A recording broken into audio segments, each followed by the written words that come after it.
here we are, people of the music, and today I've got JC from Planet of the Apes. Welcome. Thanks, Joe, man. How you doing? I'm not too bad. It's the end of the day, and I quickly wolfed down a heap of food in between work and interviewing you. So if I explode during this, that's what it'll be. You just take over, and you can run out the time yourself. No problem. All right, so let's get into it. Straight off the bat, tell me who you are and your band. Tell us about your band. Well, I'm JC. I'm our guitarist. Us being Planet of the Apes.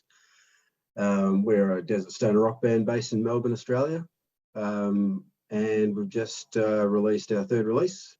And so here we are talking to a whole bunch of people about it. That's me in a nutshell. How long's the band been going for? The band? How long has it been going for? Yeah. I think 2015 we started. So that's when we formed it up. Okay. And yeah, so what's that? I think it's 6 years now. I suppose the last couple of years have been a bit of a write-off, so kind of time flies in that. But yeah, 6 years we've been going. Yeah. I'll fanboy a little bit. We started our band Ocean Lord in officially 2019. You know, we'd been working on some stuff prior. And when our guitarist Peter, who sort of runs, you know, the music and stuff, he said, "I want you to listen to these bands and just get a feel for them." And Planet of the Apes was one of them. And I was like, "Yeah, I dig this. This is cool. The shit." So hence why I invited you in today. So nice. Much appreciated. So tell me, awesome. So tell me, now you sold yourself short too, guitarist and backing vocals, I believe. Oh, yes. Well, we've got a bit of a running gag in our band because only three of us, and because we basically overplay everything. Like there's too much of everything in the way we arrange our music. So, you know, solos lead vocals, but lead bass, and I'm lead guitar and lead backing vocals, and Pete is lead drums and lead backing vocals. Everything's just lead, you know. Yeah, I love it. That's brilliant. All right, so I can see a bit of orange behind you, and I think, is that a Marshall? Yeah. So tell me about your gear, your equipment that you use. Oh, cool. Yeah, in Planet of the Apes, well, these amps, we'll start with the amps because they're there. So the go-to for me is the JCM 2000. So that's a Marshall DSL 50. Mm-hmm.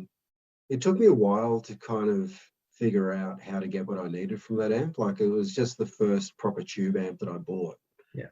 When I was a bit younger, just naturally steered towards Marshall, but it's become the kind of the center point of my and the band's guitar sound. There was a kind of a channel on there that I discovered and a way to tweak it that just thick tone. So that's the go-to. The orange you're looking at there, that's a bit of an experiment at the moment, just trying some dual amp situations in the studio and live as well. Yeah. Which has been going well. We get some cool results, but it's funny. Look, I went up picking up a second DSL, but a 100 watt version instead. And I'm actually steering towards just using two of those because they've each got different kind of vibes. The 50 is a bit darker and the 100's a bit tighter. Yeah. And you put those together in a room, and it's pretty wild. In fact, I was trying to do that in the studio when we were recording the last thing, which is coming out next year, I think. But yeah, so one of the amps blew up, and then I had to wheel the orange in. We wound up using the Marshall and the orange. So that's the amp side of things. There's a pedal board, which a lot of my mates and other bands give me a lot of shit about because it's too big, but I like it. It's got lots of fuzz tones on there. What a surprise! Yeah. Well, it's mainly because I don't like having to step over things. Like I like everything just in one line. Yeah. So I had to get this kind of board that was long. So I'm kind of like more likely to be going this way. Come out this way over here. It's a pain in the ass. Like if I could have one of those, like a monkey, just like press my pedal, that'd be so fucking happy. But it'd be good. Yeah. So you say you got a lot of fuzz pedals. So what's kind of what's the key? What's the cornerstone pedal? What's the one that sort of anchors in? Yeah, good. So I picked up a tall font Russian by Ren and Cuff. I don't know if you've heard of those guys. No. So it's like a reproduction or a clone of the tall font Russian Big Muff circuit. Yeah. and it's just really thick, and it does a thing, and the way it reacts with my amp is it's just huge. You know, like when we went in the studio to do the first album, we tried a few of my fuzzers, and it was that good. It just cemented the tone. But not only that, our co-producer and engineer, he went out and bought one. He's like, this is the best, I want one. So Nice. that's it. And then it's kind of funny with fuzz tones, because they fuzz boxes react with amps in different ways, and for me, it becomes like which one suits the riff better, or which one goes with that type. Because say like a big muff through that amp, chords just get washed out. Yep. So if there's anything detailed, then sometimes I bring out another fuzz. So that's why I need a few options in there, because it's actually choosing the right fuzz for the part more so, like just to get what you want out of the part. And so once you've done that on an album, or you've got a particular vibe for the song, you need to be able to switch out a couple. So do you find that and I've seen you a couple of times live, but do you find that you're tap dancing along a little bit? Yeah, like there is a bit of that, mainly through section changes. But look, like when I practice at home, I practice with the pedal board. Like I actually practice all the moves. It actually is just like playing the instrument. Yeah, and okay. So it's kind of like once you come out of the studio and you're figuring out how to do it all live, and you get the sounds you want close enough to what's on the record, sometimes it's like I have to stop and go, right, which order am I doing things to make it so that I don't look like some dancing idiot on stage, or so that I don't have to think too hard, or it just becomes part of the performance, to be honest. And then if I forget and get the order wrong, that's when you see me falling over myself, because it's like, if it doesn't happen in the right order, sometimes I'm fucked. Yeah. So it's interesting. I've never thought of it that way. Being a bass player, I've got one sound. I kick the board a couple of times just to change a couple of tiny things. And I've only been playing for a short time, so I'm definitely no expert. But I've never really thought about the fact that you've got the instrument, and then you've got like a secondary, level of instrument, that you're having to dance through to get that to work, to get the exact sounds right. Very much so, especially in I find with the 3-piece, like there's such a heavy workload for individuals in the 3-piece, with making as much noise as we do. Yeah. Once you throw lead backing vocals on top of that, it's pretty hectic. So I'm always getting upset with solo for writing so many fucking harmonies and songs. So like, come on, I've got enough on my plate here. Yeah. But it's no, it is. It's become like that, and I guess because I'm trying to cover so much ground sonically, to keep it interesting and to have all these different flavors and parts, and it's got to suit the song, right? So everything's got to work for the song. So I find myself having to get through these things. There are some songs which are simpler than others, they're great, love those. And some just have a lot more going on, and then also a big part of that's really, when I was younger, I realized that well, we've probably all seen this, when you go see a band and the lead guitarist goes for solo and you can see the fingers are all over the place, you're like, this looks impressive, but I can't hear shit, right? Exactly. There's nothing worse when you come off stage and you feel like you just thought you were melting faces and people were like, couldn't hear you, bro. So getting a good boost situation there to control what happens when you go for leads, and so you're basically taking the mixer out of the equation. So some of it's that, and the rest of it's just flavor. So brilliant. No, it's a great sound. I love it. So I mean, with all of that and all those different elements that you're talking about, I guess that leads to the next question, and that is, what sort of bands were influencing you, or players were influencing you when you first started this band? So I don't mean just influences from your childhood and stuff. I mean, specifically in this sort of niche, what sort of grabs you? I think we might step back to the band before this, because Solo and I were in a band before Planet of the Apes, and so I'd just come out of a long stint as a real kind of funk guy. I was just playing a lot of funk on a Strat, a lot of funk and blues and hip hop and all that kind of stuff, and then. And then I wanted to get back to my rock roots, where I'd kind of started a bit younger, so I was kind of coming full circle.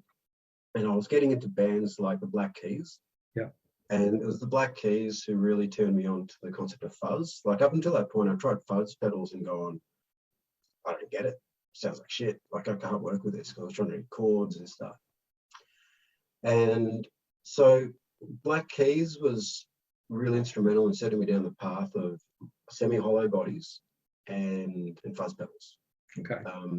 Which is a whole other nightmare we can talk about in terms of live situations. But so it's that, and in the background, like I'd been into Queens of the Stone Age, and so through that band, you know, when we formed the last band, Siren Black, it was really about things like Queens of the Stone Age, Caius, Fu Manchu, Black Keys. So there was this real kind of, you know, from blues to desert blues to stoner rock and everything, you know, that whole gamut there. Yeah. Which kind of set us up for where that band was going. And there was a bit of tension there because I was going more in the stoner rock vibe, the singer was going more in the blues vibe. That whole thing folded and we wound up with Planet of the Apes. And so that bedrock of influence is already there. And then, you know, Pete brought in influences like Tool, you know, he's a big Danny Carey fan as a drummer. But all those bedrock influences were kind of there in terms of sounds, like pulling sounds. I think Queens of the Stone Age were a big one, and Caius, and continue to be for a lot of people starting out in stoner rock because the tones are just great. Yeah. You know, like if you listen to, well, obviously we're listening to Wretch because they had issues with the way they was produced, but from Blues for the Red Sun through Sky Valley, those guitar tones, they're just so thick and like earthy and bluesy. Yeah. And then the way that translated into, you know, Queens of the Stone Age, which I think a lot of people would agree kind of culminated in Songs of Death. The guitar tones on that record are just so interesting, you know, and in your face, you know. Yeah. So that I think that's where we started, you know. It's yeah. Brilliant. It was interesting. For the life of me, I can't think of which track it was now of yours. But there's right near the start, there's a part, and it almost sounds like you miss a note, and instantly I've just got, hey, it probably did, no, probably. But it's one of those things where it's kind of like your brain goes, oh, and it's like that's very much Queens of the Stone Age to me. There's songs where you're expecting a note in a particular moment, and it's not there. Okay. And you're kind of like, what? And it just you start to really pay attention and listen. And I was listening to I can't think of the track now. I'm so embarrassed. It's a shame we don't edit these because I look at it back up. That's right. But there's a part near the start, and it's almost like you just miss this little part on the strum, and it's like, oh, that's awesome. So yeah, you can feel that sort of influence, which I really like. And I also like it's very grounded to me, and I find that so much of the desert rock is just so, you know, it's dirty, it's there, it's real. There's no hair metal kind of shit. It's just, you know, it's what it is. Yeah, so I really enjoy that. So so you know, your equipment stuff. What kind of, you know, you've been playing live for a while now, and I don't want to crap on any venues or anything, but tell me your favorite gig. So your favorite gig that you've played with this band. Think about the venue, the other bands you played with, the crowd. Was there a new shot you tried that night? You know, what made that gig perfect? You know what? I'm gonna go for two. That's all right. Go for it.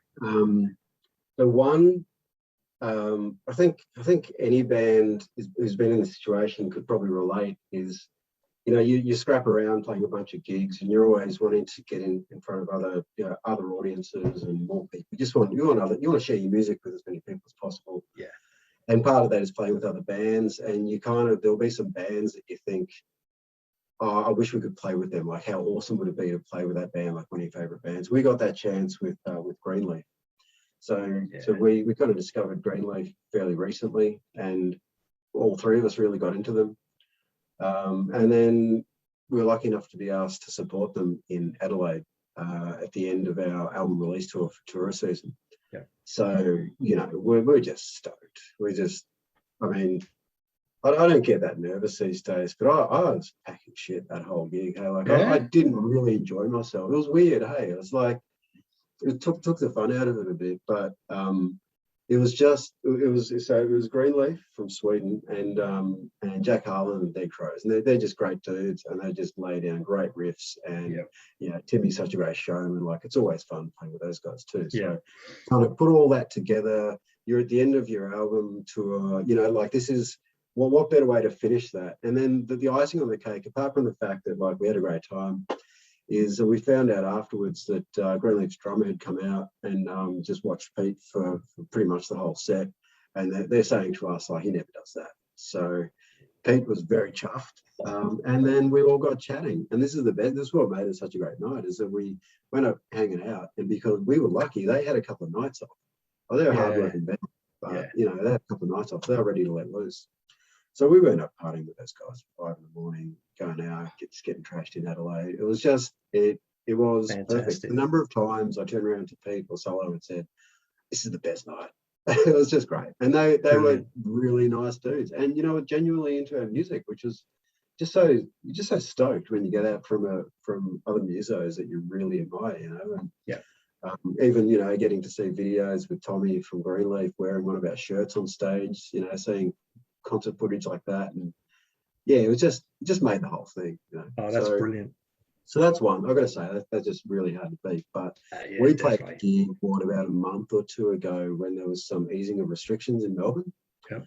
And it was one of those gigs where it was like, what's going to happen? There's all this buzz about lockdowns. There was all like border closures, and as it was, 3 of the bands couldn't make it. It was supposed to be a single launch for this current, you know, EP. Death by Carrot couldn't make it, and you know the single features King Carrot from Death by Carrot. And a couple of other bands supposed to play there as well. They couldn't play. So we're thinking this is going to be a bomb. And we get to the venue, and it was just people hungry for riffs. Hey? Like the audience was there, they were loving it, and it was probably our best Melbourne gig. I'm going to say, just the energy in the room, and how everyone was into it, and it just made me think, like, maybe there's something good that will come out of this, where people will really appreciate live music more, and because they've been starved of it for so long, go out and go to more gigs. You know, maybe we'll see that. Hopefully it'll last. I don't know. That'd be good. That was it was just a great energy. Yeah, fantastic. It's funny how you said you went out until 5 o'clock in the morning in Adelaide getting pissed. I thought everything closed at 9. Oh, that's just close. It takes a bit of local knowledge. So, you know, we had some local crew there as well, and they showed us where to go. I joke. But it's interesting because I really want to go over there. So, what's the scene like in Adelaide? Just give me a brief. Is it a big scene? Oh, look, it's kind of a small city in any kind of terms, but it's we've been back there more than any other place in Australia. It's almost like outside of Melbourne, it's almost like we've got our biggest crowd. So really, they really get into it down there. And there's a good kind of turnout for stoner rock gigs as well, heavy gigs, and not just like go to a gig like that. I think it was that Greenleaf gig. Half the people there had been to some big metal fest the night before. Like, everyone was just shattered. You know when you rock up and everyone's still getting over it. You know, they're just trying to amp up again into the night. And so, you know, people are backing up, going to 2 gigs in a weekend. It's a good scene. And there's some great bands come out of there, like Kitchen Witch. One of our favourites there. And it reminds me a little bit of Newcastle. You know, we all of us in the band have lived in Newcastle for an extended period at some point. And it's got that kind of big country town, small city kind of vibe where people are a lot more, I don't know, just chilled out and less closed. You know, I don't know, it's hard to put it. If you've lived regional, you know the difference between regional and city. Definitely. Got more. Yeah, no, it's brilliant. And I like that you mentioned Kitchen Witch too, because love them. So if we, you know, we talk about Kitchen Witch and Greenleaf and Jack Harlan and a few other bands, let's bring it right in, really local. Who would be your favourite band that's not your band for you to go and see live? And no obligation to say Ocean Lord either, by the way. You could say any, but just local, you know, Melbourne, you know, maybe even Victoria. Let's just say Victoria. Sure. That's a hard pick, because there's a couple that would come to mind instantly. And I'm going to go with the Gazillion Angry Mexicans for a couple of reasons. Yeah. First of all, we've become good mates with those guys too. So once we all figured out what each other were doing, and once we figured out we all like to party pretty hard, it's kind of, you know, we started becoming pals. We've even been on the road together. But there's something about their show, and particularly, like, all of them are just amazing musos, but Dan Smith, their lead guitarist, like lead guitarist, is he's one of my favorites, if not my favorite Melbourne lead guitarist. So I could watch him play all night. You know, he's a lot of love for the way he plays the instrument, and puts his heart and energy into it. You know, and they all do that. You know, they do a great show, and musically they're broadening out and creating this really cool vibe. So that's my pick, and I'm sticking with it. Brilliant, fantastic. No, and you know, love them. My favorite track of theirs is Mary. It's just got this quaint sort of feel to it, and then it just punches you. I love it. It's just they've actually reimagined that song. I don't know if you've seen them live lately. They've actually rearranged that song so the verses are completely different. It's really interesting. It's quite cool, which is really different. You don't see bands do that very often. I would say, I don't know, we keep giving them so much crap about how long it's taken them to release this new album, but I want to hear the rest of that.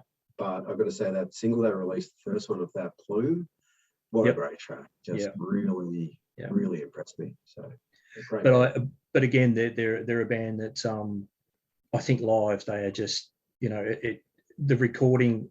Don't get me wrong, the recordings are great, but I think that energy that comes from them live just leaves leaves Spotify for dead. You know, I know what you mean. It's kind of weird, isn't it? Like some bands, it's like you hear the album, then you go see the show, and it's like, I don't know, kind of prefer to just sit home and listen to it.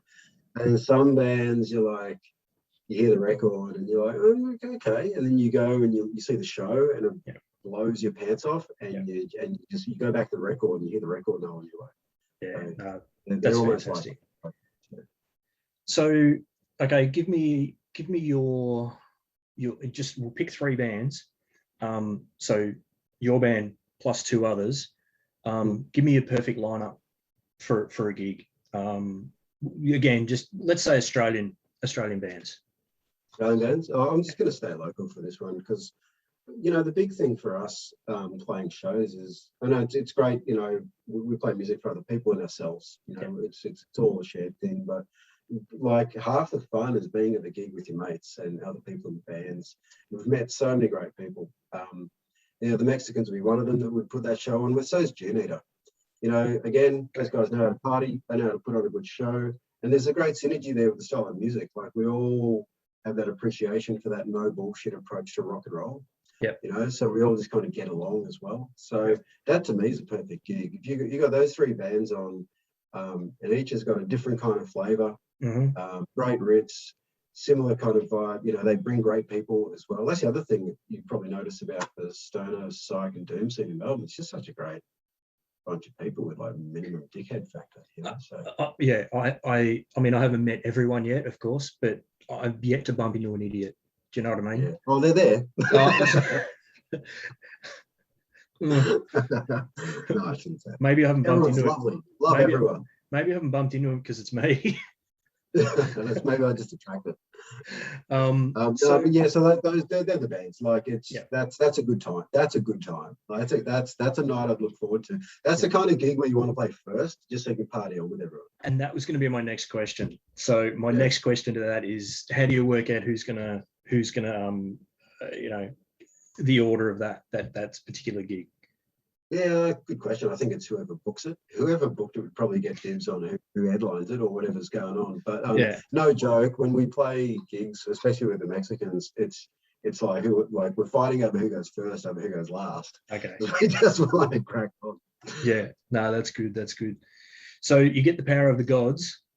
You can choose 3 bands that ever existed. What's your perfect gig? You know, you emailed me this question, and I've been thinking about it, and it's a really tough one. Like, there's so many. That's why I emailed it early. Yeah. You know, I think it's kind of my natural instinct is to go with bands that there's no chance I could see anymore. Like, so bands that are defunct. I think there's a couple of no-brainers that I have to put on there. One's Jimi Hendrix Experience. And that was a tough one between them and Band of Gypsies. So I was a little bit torn there. But with Mitch Mitchell, I think it'd be cool to see Mitch Mitchell. So Jimi Hendrix Experience, Caius. The third one's a tough one. I'm actually really tempted to go with Miles Davis from his Jack Johnson tribute era, just because I think that was a wild period in what he did. And yeah, there was some really cool stuff he did with his guitar players in that period. You know, that's my pick. That would be a really interesting lineup. That would be something for everyone. Yeah, exactly. But that's the idea. It's your perfect gig. You know, it's what you'd like to see. And interestingly too, this is my second interview, and both have said Jimi Hendrix Experience. How can you not want to see Jimi Hendrix? So let's see who the third one says. Yeah, maybe there's a running gag. Everyone will be doing it. Yeah, I think so. So you know, at the moment we're going through lockdown 42 or whatever number lockdown it is. Things are looking bleak, and I don't want to get too bleak, but what do you think the future of and you were saying before about the fans and the punters might actually want to come out a bit more.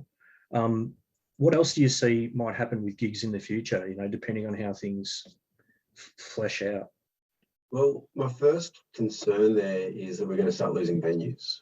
Where I'm already seeing, you know, Bendigo Hotel, they're in dire straits and really struggling to raise some funds there from the last time I saw. I hope they're doing better now. I mean, we talk about Melbourne being the stoner rock capital of the Southern Hemisphere. If that's true, the Bendigo Hotel is probably its heart and soul, you know. Couldn't agree more. So that's one thing is what I see, and I hope it doesn't come true, is there's going to be less venues. So I just think we're starting to see, you know, a lot of businesses aren't going to survive if these kind of lockdowns continue. We're starting to see that kind of conversation change at the moment too. The other thing I think might happen is we might start seeing more outdoor gigs, which would be great, because playing outdoors is awesome.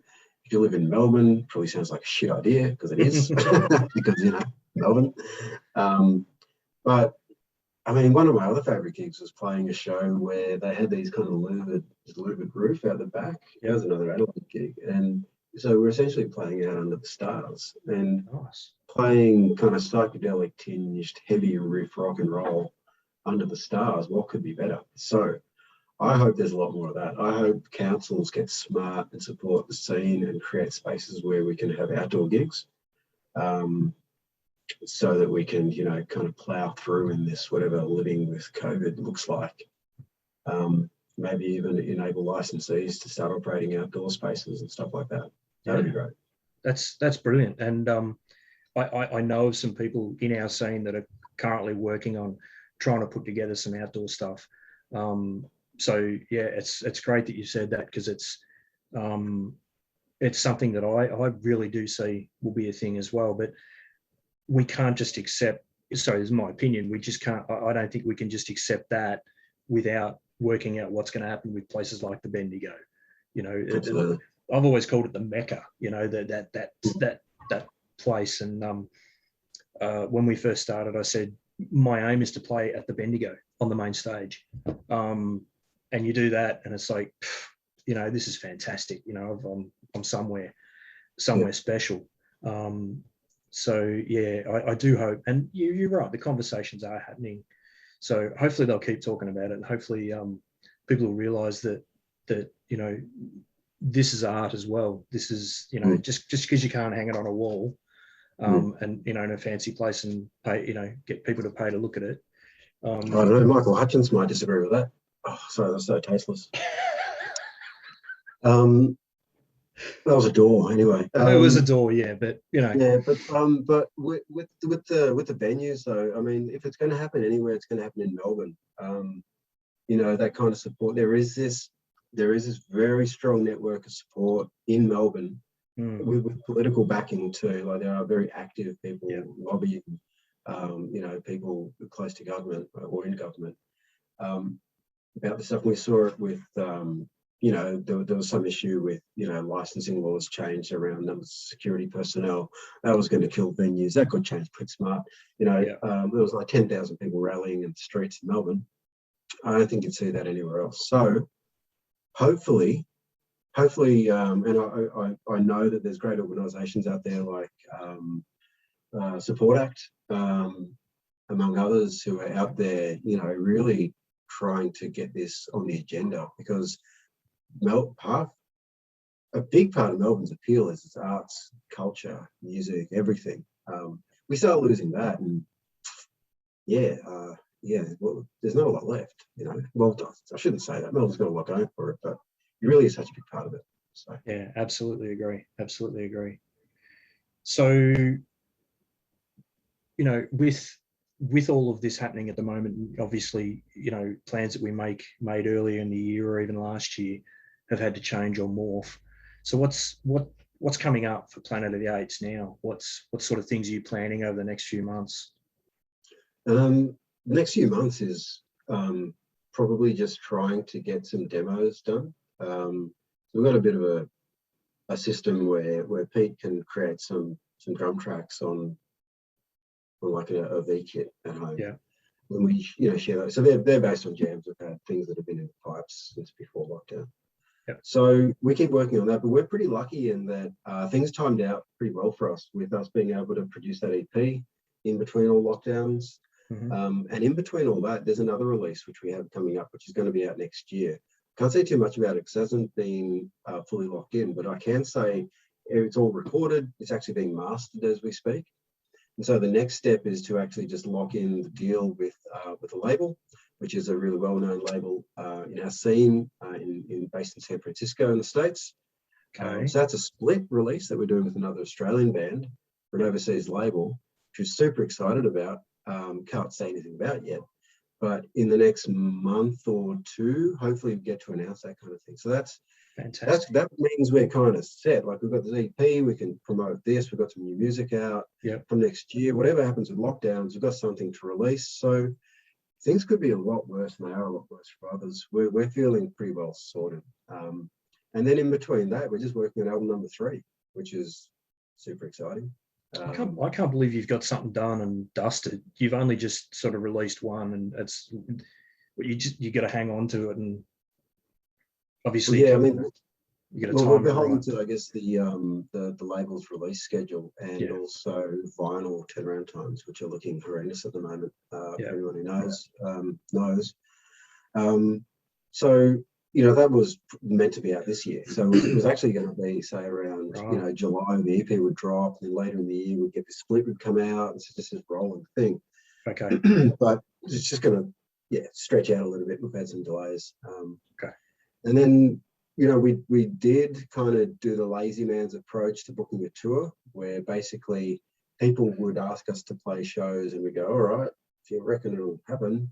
So we had all these shows just kind of lying around, and then we were hanging around with El Colosso and Lamasu a lot lately too, and we agreed we just put on some regional road show. Yep. So we thought in COVID town, it would be less risky. At the time, it seemed less risky to just do something in Victoria, because the rest of the country was having its problems. We seemed to have it under control.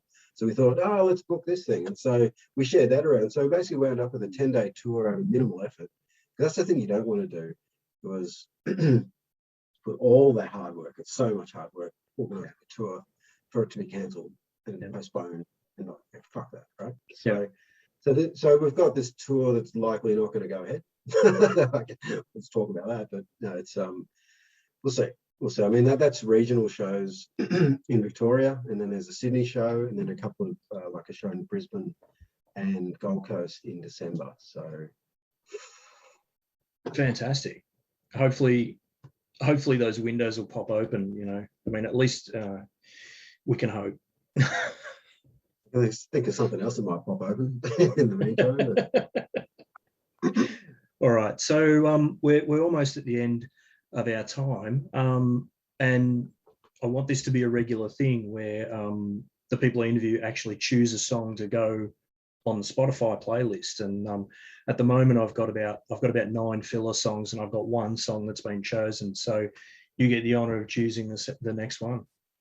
Oh, thanks, man. Well, I would like to put forward the 5th track of the new EP. That is The Unofficial History of Babe Wolf, featuring Jimi from Brazil and Angry Mexicans. Fantastic. Well, we'll bung that on there, and hopefully people will give it a listen. I do want to thank you for your time today. This is fantastic. I also just want to point out that down there somewhere in the YouTube world, there'll be links to, down there somewhere, there'll be links to your band, songs, Spotify, all that kind of crap. Everyone out there who's listening, thanks for listening, watching. Definitely, when the opportunity arises, you need to see Planet of the Apes. JC, thanks for your time. Hey, thanks for having us, Jay, man. Good to chat, mate. Thanks, mate.